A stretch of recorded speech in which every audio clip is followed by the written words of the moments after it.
Greetings and salutations, this is Jason Silverain, and today I'm looking at the pre-release of Gladiabots. Developed by GFX47, a solo indie director, this was initially released in 2016 as an early alpha, but is now available on Steam and will have a full release as of August 2018. However, it will still be early access and the game is still kind of in alpha and undergoing development. But that's not a bad thing, and I'm going to tell you why in just a moment. But first, Gladiabots is a arena combat strategy game in which you create a robot squad to combat either single-player scenarios or your fellow players online. Rather than controlling the bots yourself, you are mostly doing basic programming, which is quite well done, I will say that now. You don't have to have any programming knowledge to enjoy this game. The editor is just very streamlined. Now, other than the solo player campaign, the online multiplayer is cross-platform, so it's not just PC, it's also mobile, with a ranked league, a tournament, unranked play, and private matches between friends. The unranked play and private matches don't earn you any points, but it means you can sort of practice without worrying about your standing in the league. You can also share your account between the Steam and the mobile versions, but you do have to sign up to a in-game account to do that. But that's as easy as putting in an email and clicking a oh, I confirm this is my email address. So for those of you like me that have a burner email, it's great just to dump it in there, and I've not had any communications or anything bothering me from it so far. Now, having been burned quite badly on a lot of early access and alpha games, I'm really glad that Gladiabots doesn't seem to do that. The developer has really gone out of their way to sort of integrate social media and build a community with the initial pre-release players. And I should mention that I got this game for free. I was contacted not by the developer themselves, but an associate, and offered a Steam key. So that's my disclosure here. But it's been used really well to sort of make a starting community, a starting league, for the people who eventually will pay to play the game to join straight in. Now, if you go down here into the extras, you can see there's a wiki, there's forums, they've got their own chat, they've got a developer roadmap. Now, I'm not too fussed about the Twitter and Facebook. I avoid those as much as I can. And then you've got like Reddit. I mean, the dev has gone out of their way to make sure this game does have social media presence, and I find that impressive. Getting into the meat and bones of the game itself, the options in-game are very, very simple. As you can see, most of your initial setup, because it's a Unity game, will be done before the game loads, and that's just setting your resolution and what graphics quality you want. I mean, you've got your audio settings. I do like the colorblind alternative colors. That's brilliant. A lot of people forget to add that into games, so the fact it's being considered, that's a thumbs up in my regard. Controls, not really much you can do. You do need really a mouse for this game. I don't know how it controls on mobile. I've not got a smartphone, so I can't really try it out. And there's even a debug menu, which I imagine is going to be used very well by the devs. Or dev, should I say. It's still one chap. Now, when you're creating a squad, you have the choice of 4 different droid types. You have Assault, which is your nice all-rounder, and you can see you have actual figures, so I imagine there's going to be a meta built on this game to see what's actually really useful and what's actually quite good, and then people can do the calculations. They're definitely giving the players the ability to eventually get into the guts of this game, really. So you've got the Assault, it's your all-rounder. It's quite fast. This will be the thing most people will be using. You've got your shotgun. Looks like a drone. It's very fast but quite weak, and it's only really good at short range. I personally have found the shotgun absolutely useless in play.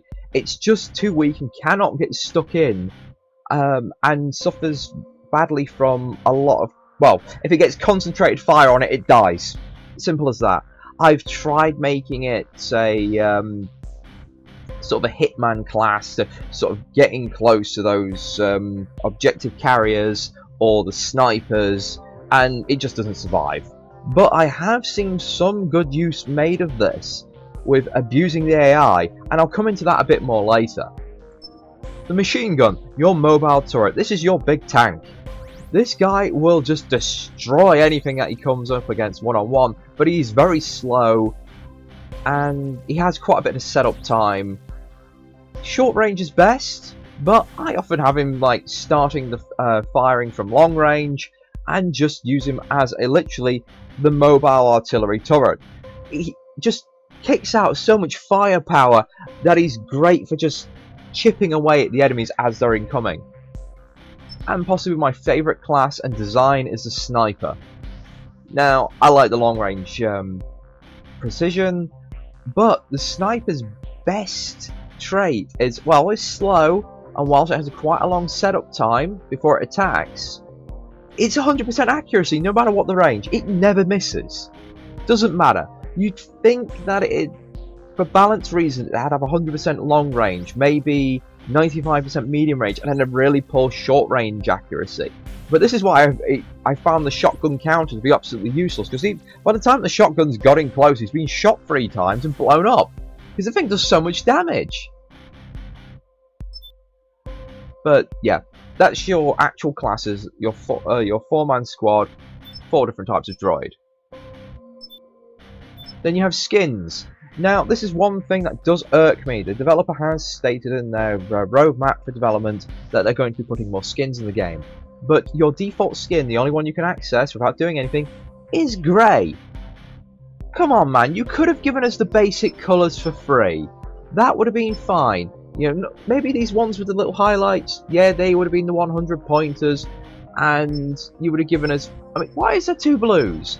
Why is there not red, blue, red, yellow, green, rather than there's a second blue? You know, mix it up a bit, because it means every single one of your matches at early level, grey, dull, and annoying. Also, the lineup can be a little confusing when you've got all droids as the same type, so because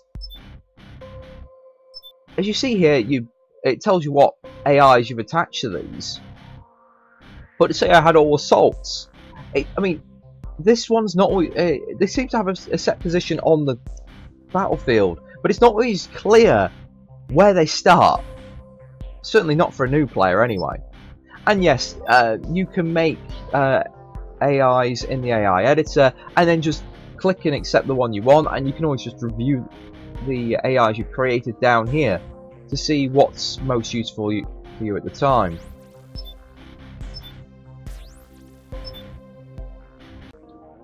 Now with the basic classes covered, it's time for us to go into what really makes this game tick and makes it a superb little indie game, really, and that's the AI editor. Now when you begin, you only start with this initial AI, the training AI. The tutorials will actually teach you how to make better AI and the more advanced techniques, and it's all very simple. And if you've never programmed before in your life, do not worry. This game, basically you make system diagrams, and if you're not sure what that is, I did this at university, and it's very, very simple. It's sort of a diagram you create before you start programming.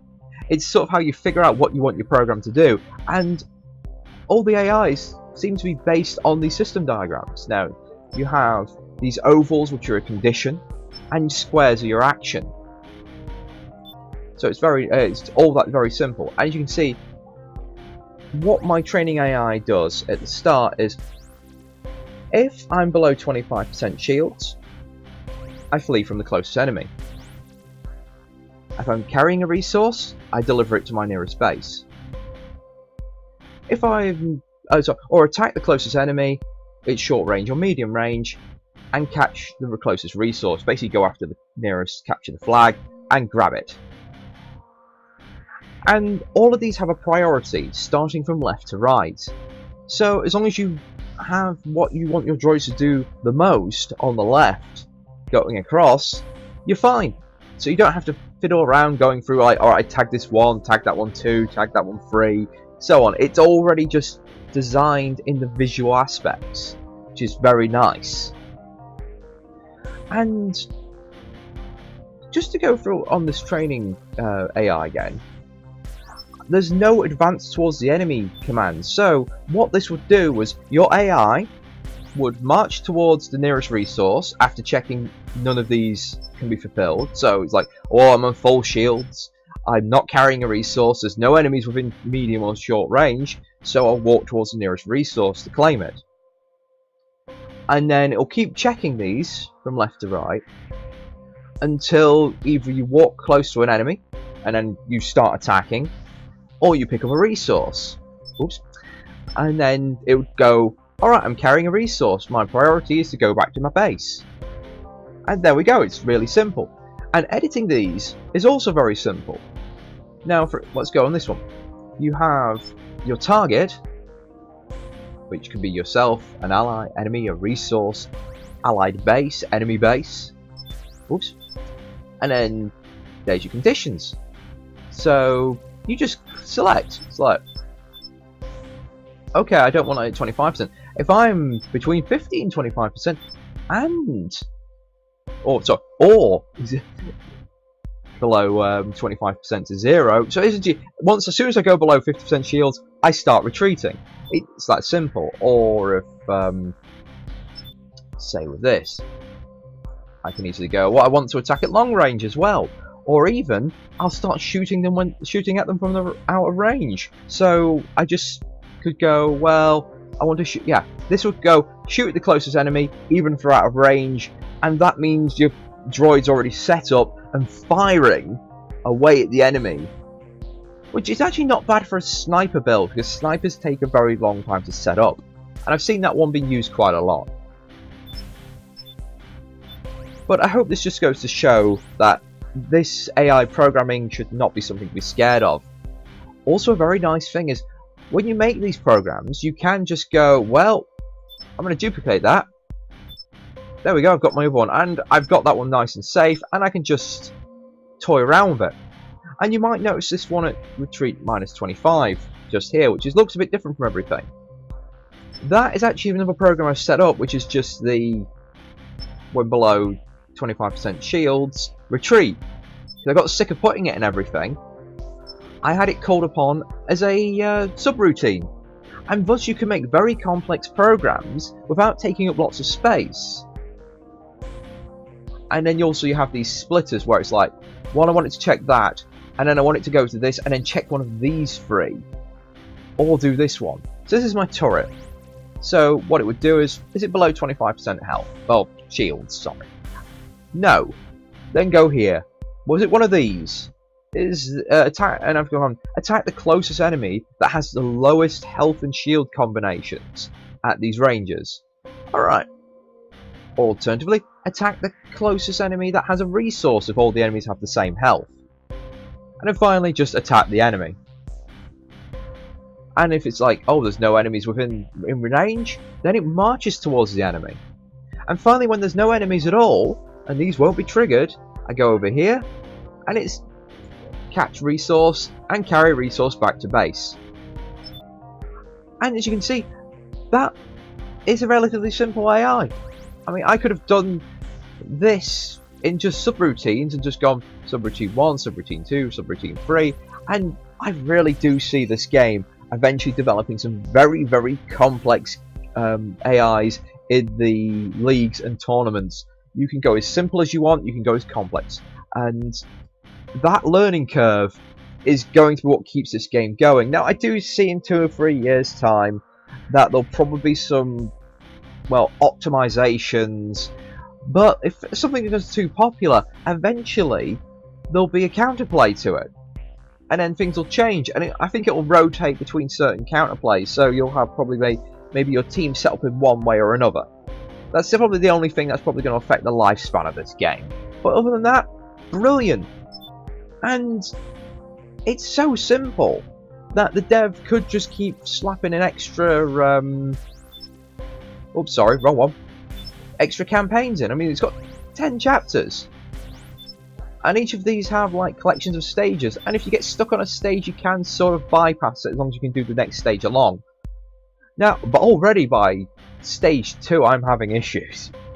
Chapter 2, sorry, I say stage 2. Chapter 2 and the final stage, kind of tough.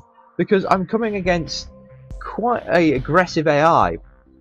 And cluster fire is king in this. You want to keep your bots clustered and firing away because you'll kill everything really quickly. But at the same time, you've got to make sure you capture the resources, and this is where the trouble starts happening and the difficulty comes in the programming, which is the challenge of the game. It's like you need to capture these resources, but at the same time, if you've got all you guys doing different AIs, they'll inevitably get separated and picked off. Finally, I just want to cover the career mode briefly. This is the sort of real meat and bones of the game. It's not really my area because I tend to try to avoid online competitive play. But I will say this, I do like this. It's done very well. And the asynchronous multiplayer, brilliant. It means I don't have to be online to play. Because all I do is upload my team's AI, and then that will just be up there for people to randomly play against. Because how it works is when you select a ranked match, you will download a team that is around your level. Then from there on in, the thing just does a simulation. Because the arena's not changing, the simulation should play out the same every time. And I can just show you one of my matches I had. Now this is where I thought the shotgun use was very clever. Here's my team on the left. There's the opposing team on the right. My normal team here is 2 assaults, a turret and a sniper. And I'm facing a sniper, an assault, an assault, a turret and a shotgun. And the shotgun here was very clever. Because of the setup time it takes for your guys to, you know, stand still, set up and start shooting, the shotgun seems to be purposely played to retreat at long range and keep your droids constantly trying to, well, walk towards it or set up. It's like my sniper keeps going, oh, I want to shoot you but you're just out of range, I want to shoot you but you're just out of range, and keeps having to step forward and then flipping between the two. It can't get any shots off. And that's something I'm going to have to try and figure out how to program against. Meanwhile, my salts are off over here collecting all the goodies. I've got one program to actually do the collections and another one to protect the guy doing the collections. Over here, this is a bit weird because I was wondering how they didn't destroy my stuff. But it just don't seem to be hitting or doing enough damage. And where it really turns around is when this assault essentially gets within medium range of these and just completely screws up the stalemate in the middle. Meanwhile, our collectors around here are just off doing their jobs, not really threatened.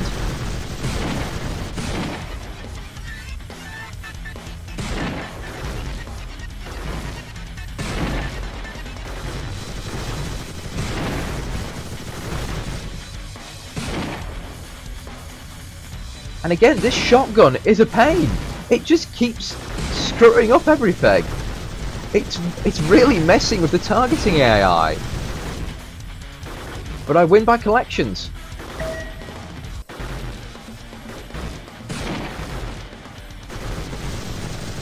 And there we go. You can also just keep watching to see what would have happened if it was a deathmatch. It's all very simple.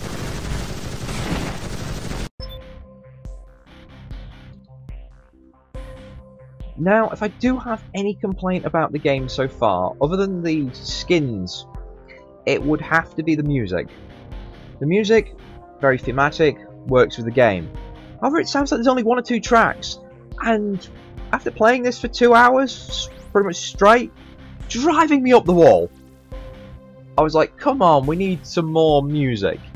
But I can see why the dev wants to keep this small. It's a game that's going to go on a mobile. You can't have a lot of music without using up a lot of space. Unless you really lower your music quality. So that's one minor niggle. And if you're on PC, nothing's stopping you from muting the music and putting something on the background. Because if my PC can run this, and if you've seen any of my other videos, you know I complain about my CPU melting all the time. I've got an old piece of junk. Then I think just about anyone's PC, laptop, oof, hell, a calculator could probably run this.